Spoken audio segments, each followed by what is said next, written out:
Hello everyone, thank you for joining for another episode of the Pop Pod. I am Sam, also known as Pop Sam Cam. Thank you for being with me for another week of the podcast. Today we are going to go into some of the major pop albums that are turning a year old, and I'm going to tell you whether I thought they aged well. We've got albums from Taylor Swift, Dua Lipa, Billie Eilish, all about to turn 1 year old or already turned one. So I thought I'd go back and revisit them and see what I thought of them a year later. We're also going to talk about Lady Gaga's massive performance in Brazil. All that and more coming up on the Pop Pod. If you like what you're hearing, I would love it if you would subscribe or follow if you're not already. And also, it really helps if you rate the podcast 5 stars.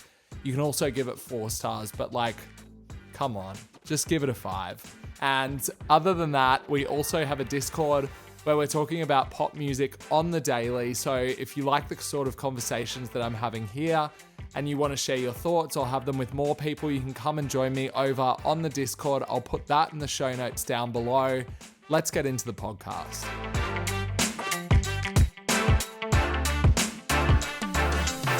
Lady Gaga has performed her biggest show ever and one of the biggest pop shows in history, performing to 2.1 million people in Brazil over the weekend.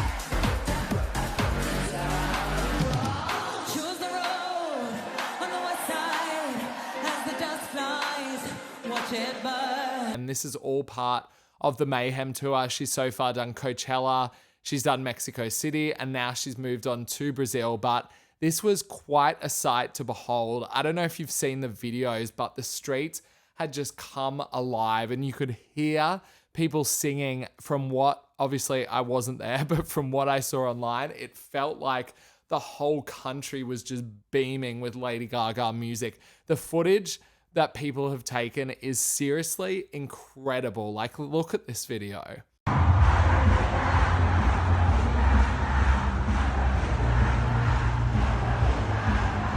And because of this performance, because of the impact that it's had, she has put so many songs into the Spotify streaming charts, particularly in Brazil, where Vanish Into You has started rising there. That's obviously a very special moment in the show where she connects with fans, and it's doing incredibly well. Over on the global charts, Abracadabra has re-entered the top 10 following this performance, and there's also been rises for Poker Face, Just Dance, Judas. Shallow has risen in the charts, entering the global Spotify for the first time in this kind of era of Lady Gaga. It's all happening for her, and this renaissance just continues to push on, which I think is so exciting. Bad Bunny is also going to be drawing some massive crowds. He has announced a world tour. Previously, he was only performing in his hometown of Puerto Rico, but now he's extended that and he's going to be taking this tour throughout South America, Europe, Australia, Mexico.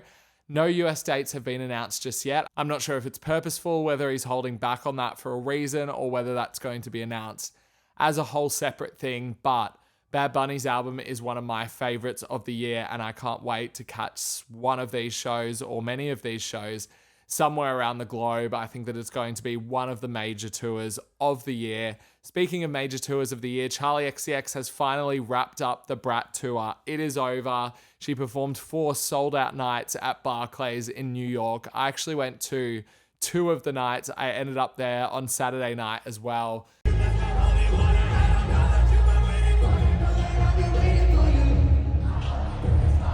The crowd was going wild. Charli was having the time of her life, and she was still contemplating whether Brat was over. The curtain continued to rip and get browner and browner.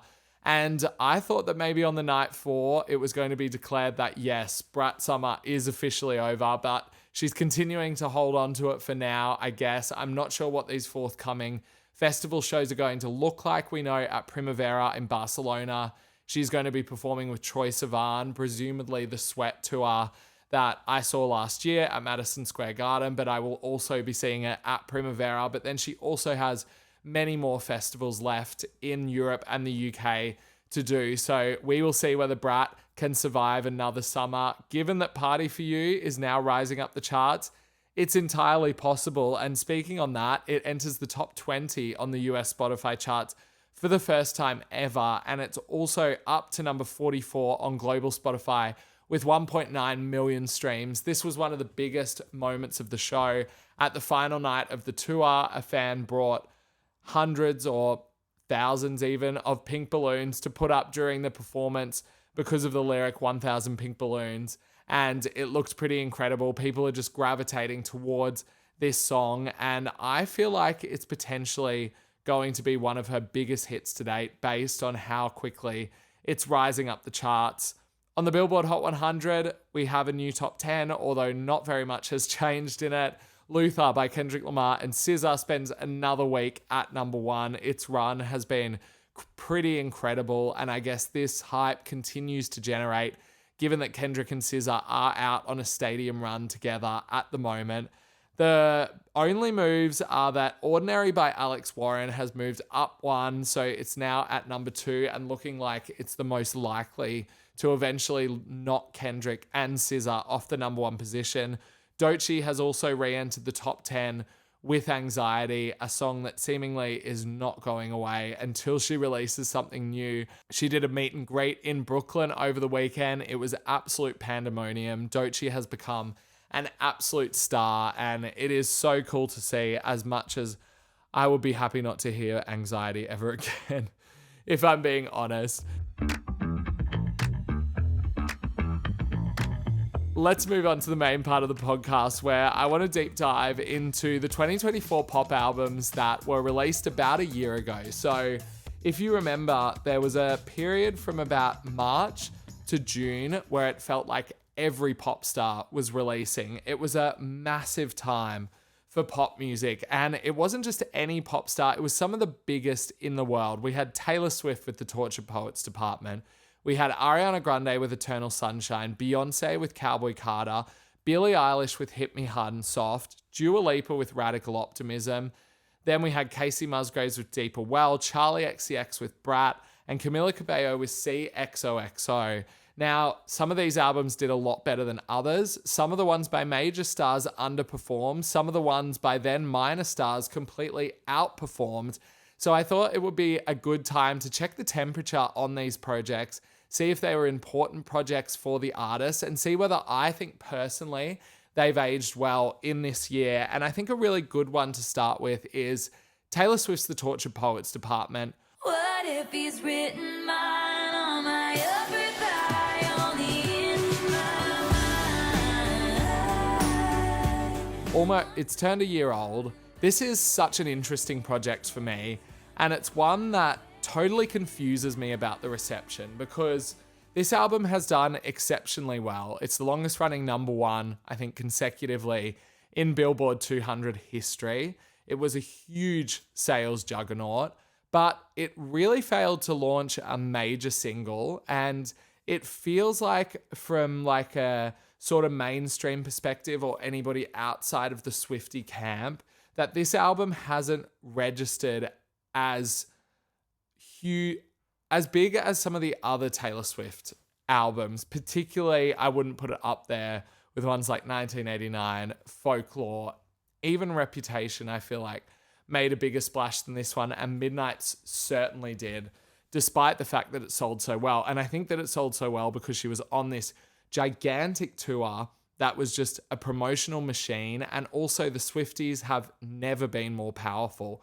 They could drive this album to number 1 any day of the week if they decided that they wanted to. So it's an interesting one for me because I don't feel like it registered culturally in the same way that Taylor Swift projects have. But it's almost by design, because it's interesting that she releases this album while she is on a massive world tour, probably, I would say, the biggest pop tour of all time.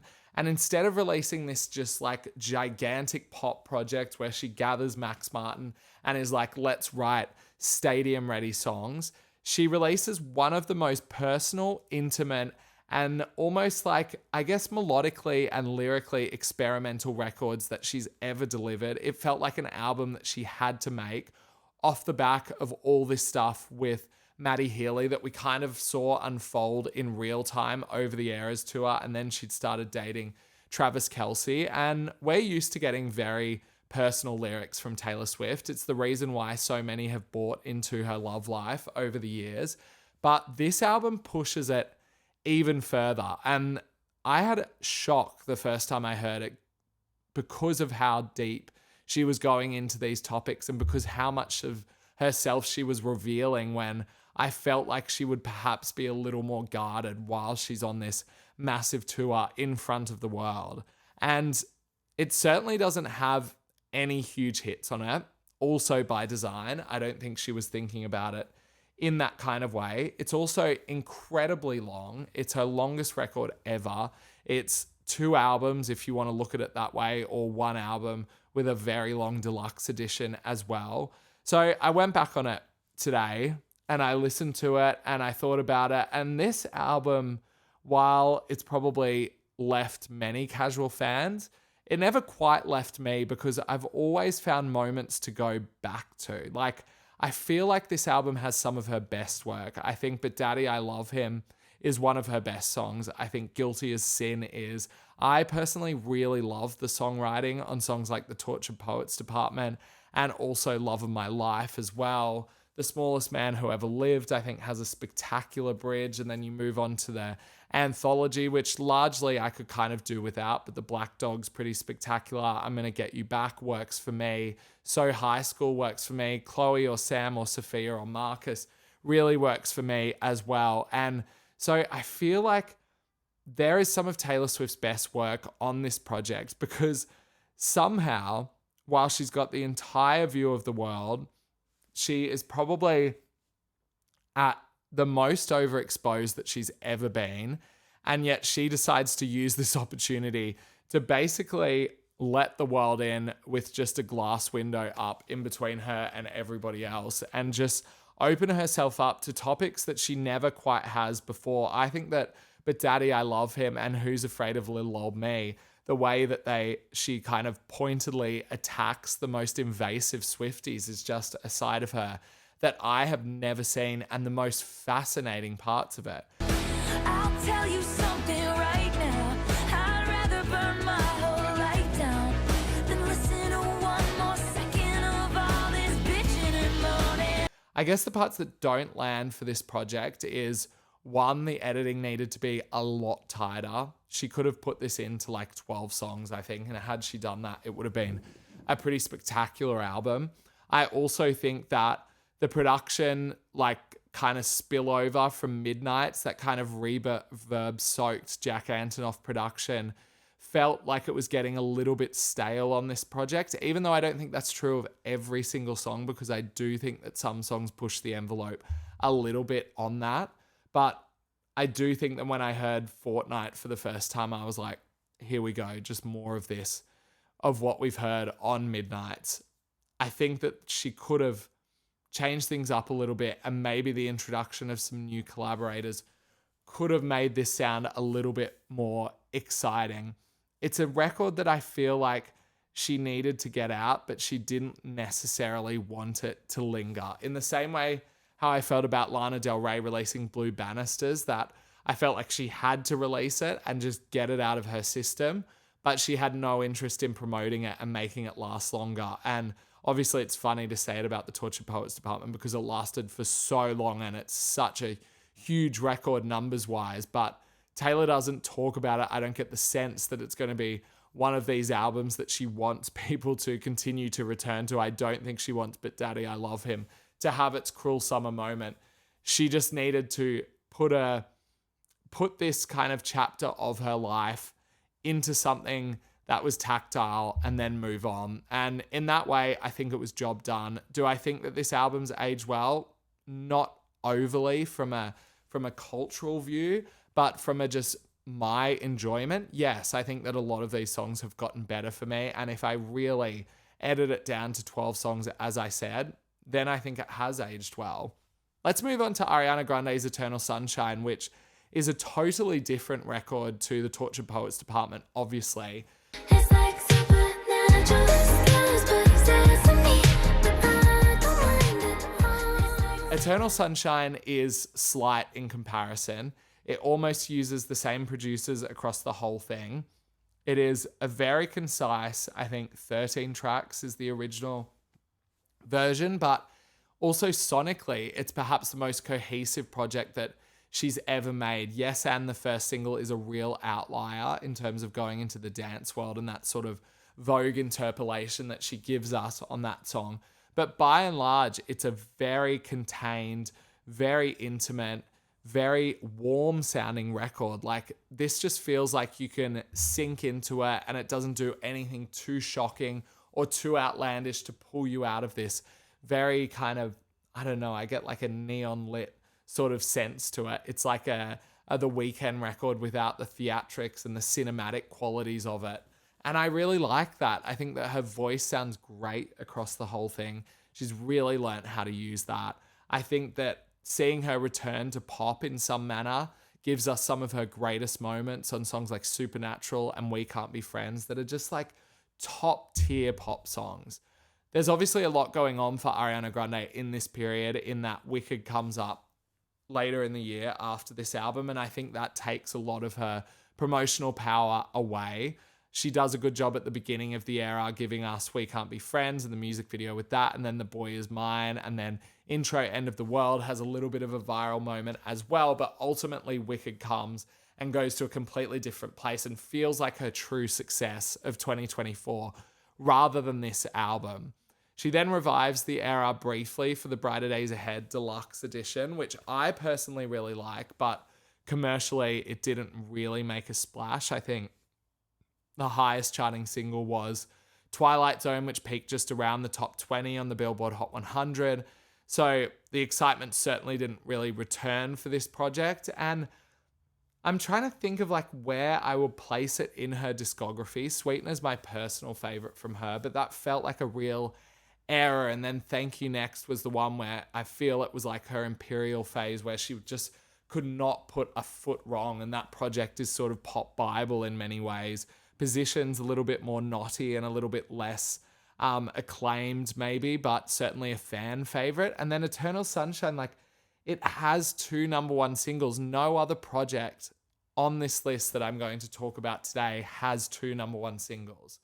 We can't be friends, but I'd like to just pretend you cling to your papers and pens. For some reason, it just feels like this era maybe came and went too quickly because she had other priorities. And maybe this project wasn't even really meant to happen. I got the sense that she kind of bumped into Max and they went into the studio together and the creative juices were flowing and she was like, hang on, I might have an album here. And I think there's a beautiful thing about that.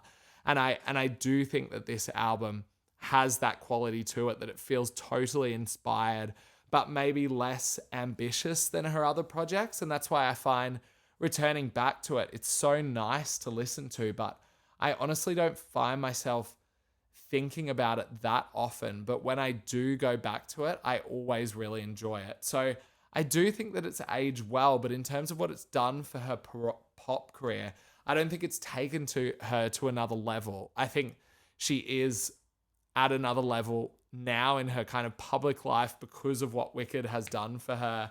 And I think as an actress, she's absolutely flourishing. But this feels like a little bit of like a footnote of this chapter for her.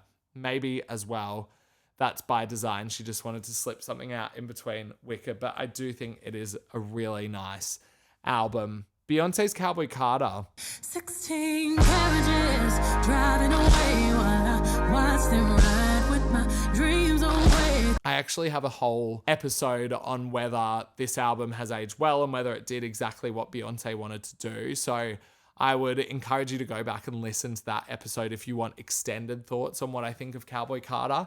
But I do really love this album and I continue to go back to it, even though I feel that most of the world has not continued to go back to it. I think that she didn't promote it a lot. And I think that it was quite a dense work for people to sink their teeth into in this streaming era when it's all about just kind of picking a couple songs that you want from it and not really investing in a project to really love and understand Cowboy Carter. I think you needed to immerse yourself in the entire thing. And I feel that people found that a little too weighty for them and a little too time consuming, particularly for casual Beyonce fans and even for some hardcore Beyonce fans. I know that they struggled with getting right into this record. For me, it did a lot. I think that it's got some of her best songs ever. I love Bodyguard. I love Two Hands to Heaven. I think that some of the ballads are incredible, like Protector and also Flamenco. I think that Texas Hold'em is a great song and obviously another number one single for her. It ended up winning Album of the Year at the Grammys, and now she's on a stadium tour, which also looks incredible, but I don't know if the same hype for Cowboy Carter is there as was there for Renaissance. I think if we were looking at Renaissance a year on, I would say absolutely it's aged incredibly well and it's still burning bright. I'm not sure if I feel the same way about Cowboy Carter if I remove my personal feelings from it. So I'm hesitant to say it hasn't aged well because I think that in time to come, it will stand out as an important Beyonce project. But just commercially, it hasn't really lit the same flame as other Beyonce albums. I'm moving on to Billie Eilish's Hit Me Hard and Soft. I could eat that girl for lunch as she dances on my tongue. Tastes like she might be the one. This is an album that has perhaps had, bar maybe Brat that we'll get in onto, but Hit Me Hard and Soft has perhaps had one of the longer lifespan of any of these albums. It's incredible that it has because it's the shortest album on the list. It's just 10 songs long. I remember when I heard it for the first time, I thought that maybe there would be a second record to come after. But as much as I liked it, what I didn't predict at the time was that it was going to have these songs that could burn bright for so long, particularly Birds of a Feather. I knew that that song was special the first time I heard it, but I didn't know how much people would fall in love with it. It has now been around basically in the top 10 of the global Spotify charts since it was released. It just continues to go on and on and on. And I think will go down as being not only Billie Eilish's kind of magnum opus song, Birds of a feather, we should stick together. I know I said I'd never think I wasn't better alone. but also one of the most recognizable pop songs from this time. Like, I feel like in 20, 30 years to come, when we've had a whole generation come through that wasn't around for this period of pop music, they're going to know Birds of a Feather in the same way that we know songs from like Stevie Wonder and Prince and Whitney Houston. And I'm just picking names off the top of my head, but those kind of like songs that are ingrained in the American songbook. That's what Birds of a Feather is going to be for me. Also, Wildflower, which hasn't even really officially been made a single, just a couple days ago was still in the top 10 of the global Spotify charts.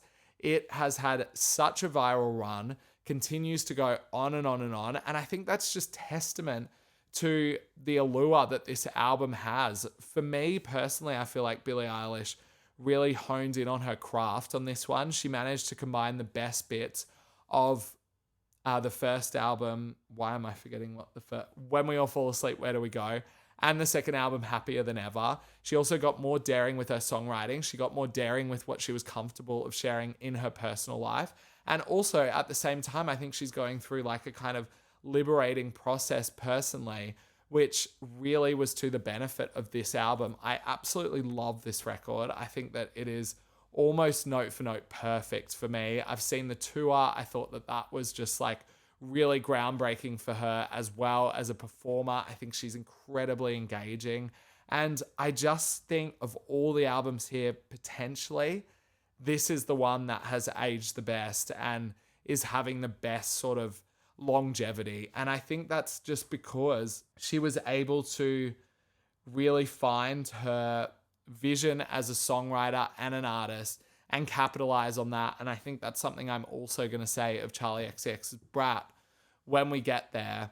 But Hit Me Hard and Soft definitely aged well. Incredible record. I'm interested to know your thoughts on this album, but also any of the albums if you want to come join in the Discord where we'll discuss it further, or if you want to just drop me a DM with your thoughts, or even a voice note which you can drop at the pop pod at popsamcam.com is the email address to send your thoughts or voice notes or anything, and we can air them on the podcast. Let's go on to a really interesting one, which is Dua Lipa's Radical Optimism. They say I come and I go. Tell me all the ways you need me. I'm not here for long. Catch me or I go Houdini. This one actually turned 1 year old just 3 days ago. It's an album that's had a very interesting, I guess, journey. She's currently on the Radical Optimism tour. It looks really, really good. There's been some serious highs during this era. She headlined Glastonbury for the first time, which is major. I think Houdini was a pretty big hit off this record. But I think by and large, given that it was released amongst these major pop artists, this one feels like the one that potentially didn't perform as they would have liked. And it's all relative, because when I actually crunched the numbers of this album, it's done incredibly well. It's almost had 2 billion streams, 825 million streams on Houdini, 500 million streams for Training Season. That means Training Season is bigger than Apple or 360 off the Charli record, which obviously is regarded as being way more of a success. But at the same time, Radical Optimism was basically snubbed at the Grammys. Many of the songs from this album have completely underperformed. And when you compare it to Future Nostalgia, that album, almost you get the sense that every song is a hit. This album, you don't get that sense at all. In fact, Houdini is probably the only major hit by her standards. And then Training Season, obviously a mild hit, Illusion a mild hit, and These Walls even more of a mild hit. I've gone back to this album at several points. I really liked it on my first listen. I then kind of forgot about it. I re-embraced it during the summer and I really liked it again then. And then I've gone back to it recently. And I think that this is a solid album. I don't think, for me, it's not as good as Future Nostalgia, but it's potentially more consistent sonically than Future Nostalgia is. She obviously linked up with Danielle Hall and Kevin Parker, worked very closely with them on this album rather than having a revolving door of producers, which she did on Future Nostalgia. I think she's incredibly proud of the sound that they have here. And I guess I just always wonder, why is this being regarded as kind of her flop album? And why didn't it do better? And it comes down to a couple things for me. One, Future Nostalgia is one of those albums that's almost impossible to follow up. It's a pop Bible record. It's had so many huge hits. It defined a time that was so important for us and like soundtracked this very sort of turbulent time. So it has this place in people's hearts that just cannot be removed. And this obviously comes at a different time. It also comes while Dance the Night from the Barbie soundtrack is still doing incredibly well. And Houdini is basically fighting with Dance the Night for attention. I always wonder whether Houdini would have been bigger if she'd just saved it and released it in 2024 by itself, waited for Dance the Night to die down, because on repeat listens now, I really get Houdini, and I think that it kind of captures what this record is trying to do, which is create this dizzying, hypnotic pop sound. But at the same time, it almost gets there, like so many of these songs on this album almost get there. Like, I would have loved to hear the Kevin Parker come through at so many different points, and you get that instrumental moment within Houdini where it almost takes off, and then you're just like left craving more. And I would have loved her to be a little bit more daring and be like, you know what, let's make this song 5 minutes. Maybe you could be the one to make me stay.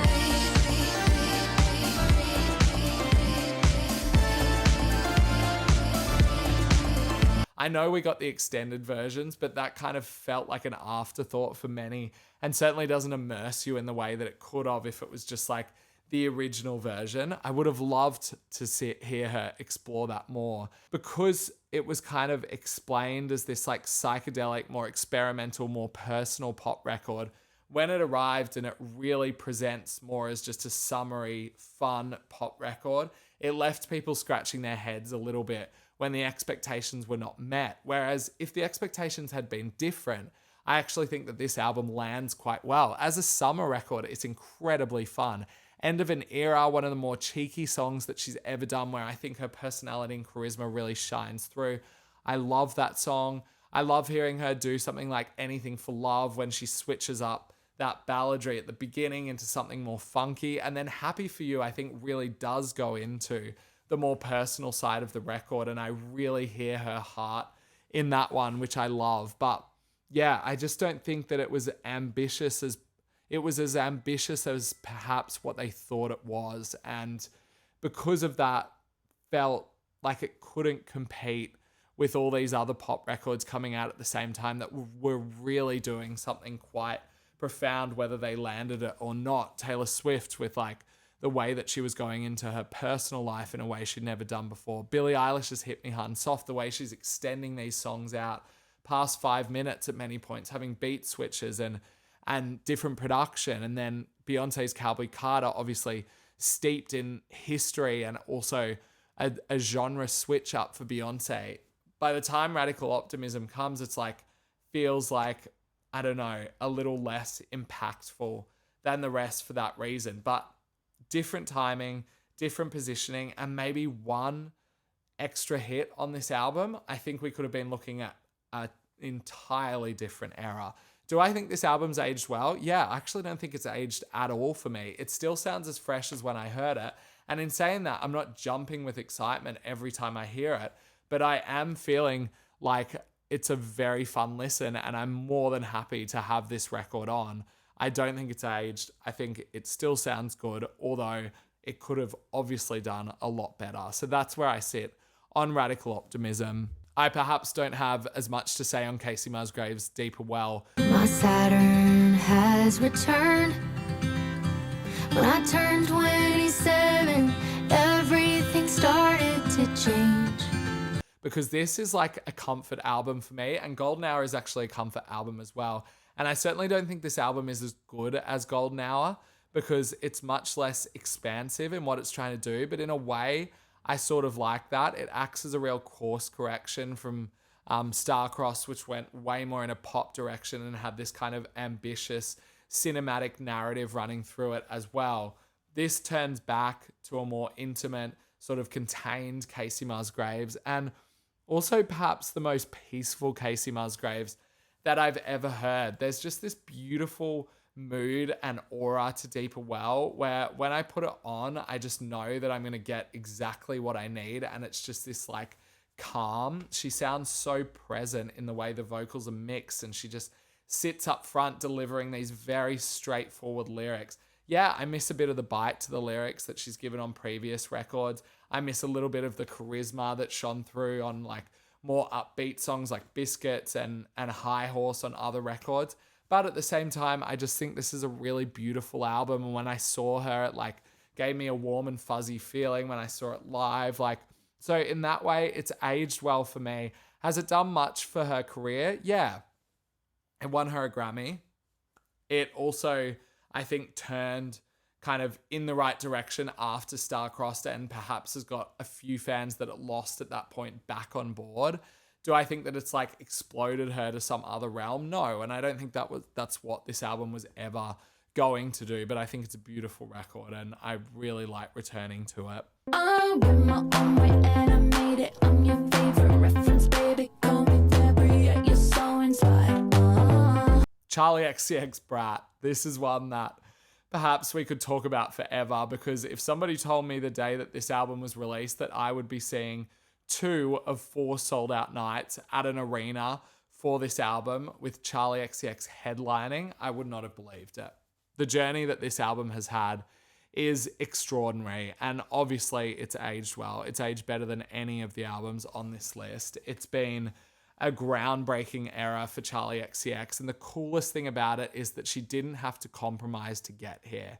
If anything, she mined deeper into her artistry and deeper into what making music means for her, and kind of shut out the outside noise. And as soon as she did that, the rest of the world came to meet her. Like, it's so interesting to me that this moment for her didn't happen on Crash, when she was sort of doing this like widescreen pop star thing and she was trying it out as an experiment. And yeah, it kind of worked. I think that it got her to a platform where she could extend herself a little more to get to this Brat moment, but it certainly didn't give her the mainstream success that Brat gave her. And I think that it's so cool that it happens on this album when she goes into club music, which is something that she's grown up with and obviously been so inspired along the way with the sounds that she's met, whether that be Hudson Mohawk, whether that be Sophie, Diplo, A.G. Cook, so many, Danielle Harle.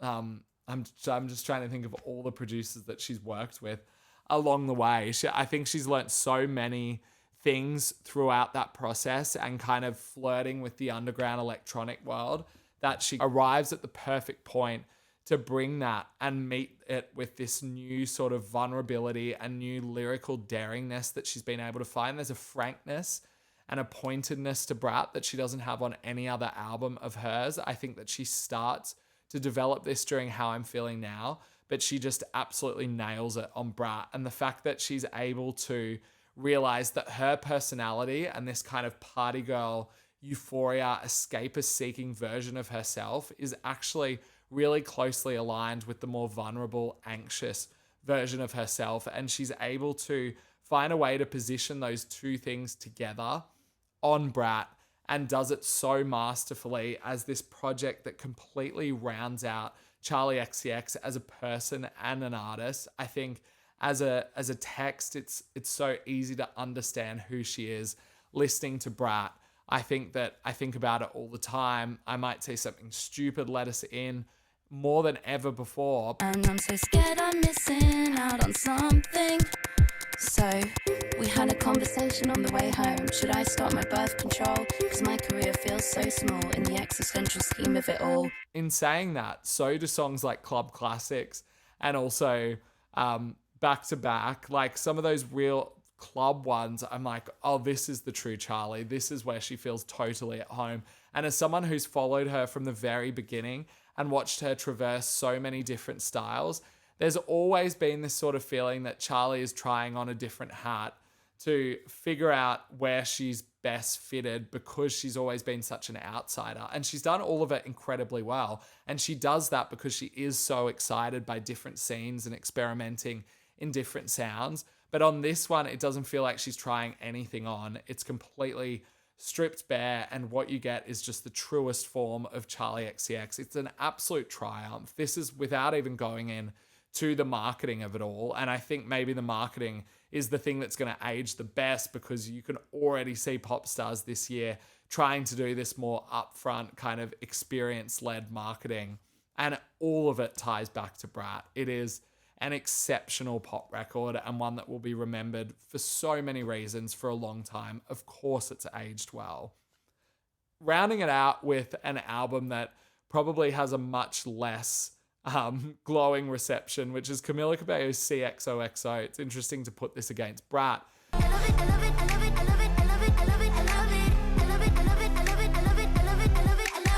Because remember at the time people were saying that basically Camila Cabello was trying on Charli XCX's style because of I Love It. And I think obviously you can make that connection because there are certainly hyperpop influences in cxoxo, but I don't think that when you listen to the album as a full, it gives Charli XCX at all. Maybe I Love It in some sense, but the album I think is exciting because for me, it embraces a different side of Camila and it shows her trying something.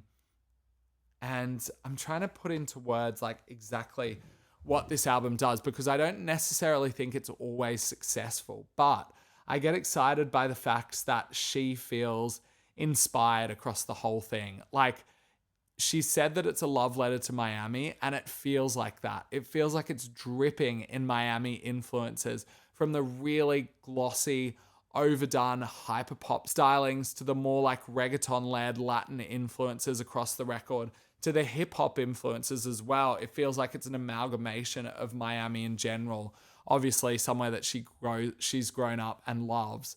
And in that way, I get this album and I get what she's trying to do. And I think that she lands a lot of it, to be honest. I think this is a really fun record. I also think it's a really vulnerable record at some points. And I feel like the way that songs like Boat and also June Gloom kind of mine away at some of the glossiness that Camila has had over her career and this kind of like pop sheen that has shielded her from really giving anything that's super, super authentic.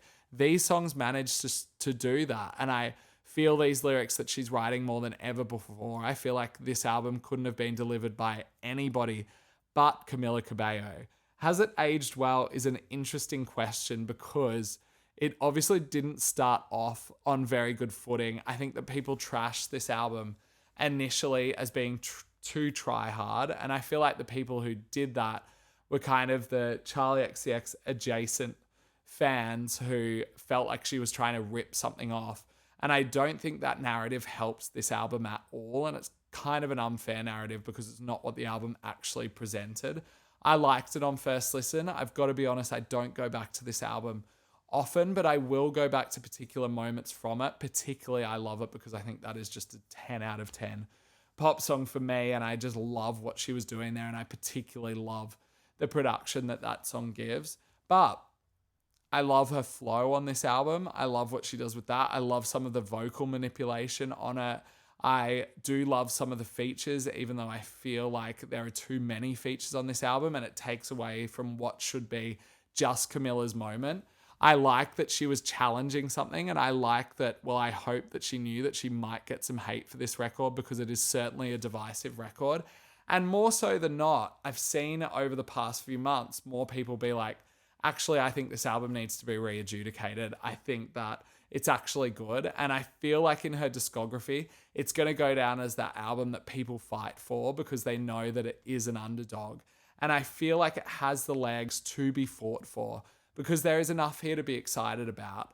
And in that way, I think that it's aged well. I think this is an album that will continue to age well and will continue to find niche fans, even though it never really gave her that commercial juggernaut to totally justify what she was doing. I do think that it will age well in some kind of way. So that is my adjudication on all the big pop albums that define this period from about a year ago. Obviously, some of them came out end of June. Some of them came out early March. I think by and large, I can find things that I enjoy in all of these albums. And I wonder whether you guys can as well. I'd be interested to know what your ranking of these albums are. Do you think that I've been overly harsh on any of the records that I've spoken about? Any thoughts that you have, voice note them to me at the poppod at popsamcam.com, or you can comment wherever you're watching or listening to this. You can also DM me. You can jump in the Discord. That's in the show notes down below. Please make sure you subscribe to this podcast if you're enjoying it, and also rate it 5 stars. I will see you on Thursday and Friday. Friday will be our Bop or Flop episode. Thursday, I'm not going to tell you what it is because I don't entirely know yet, but I will see you Thursday with more The Pop Pod. Thanks for joining.